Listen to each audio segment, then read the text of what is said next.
Hello guys, welcome to my channel food is life. তো আজকে আপনাদের সবাইকে আমি একটা জিনিস দেখাতে এনেছি, সেটা হচ্ছে আমার দিদার বাড়ির বাগান। তো এই যে এটা হচ্ছে বেগুন গাছ। তো বেগুনের এই যে বেগুন হয়েছে গাছে, এদিকে একটা বেগুন হয়েছে আর এই সাইডে একটা বেগুন আছে। আর এদিকে যা যা দেখতে পাচ্ছেন এই সমস্তগুলো বিভিন্ন ধরনের গাছ। এখানে বেশিরভাগ গাছটাই হচ্ছে আপনার লঙ্কা গাছ হয়েছে।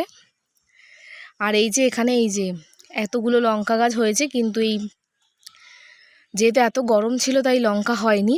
আর এদিকে এই দাদু বসে বসে এই রোদ্দুরের মধ্যে লাল শাক তুলছে। লাল শাক তুলে আজকে সেই লাল শাকের আমরা ভাজা খাওয়া হবে। এই যে আপনাদের দেখাই আবারও বাগানটা এত সুন্দর আমার লাগছে। এই যে এখানে একটা পেঁপে গাছ হয়েছে, পেঁপেতে এখনও ফল হয়নি। এই সাইডে একটা পেঁপে গাছ আর এইদিকে একটা পেঁপে গাছ আছে। আরও একটা বাগান আছে, সেটা ক্রমশ প্রকাশ্য।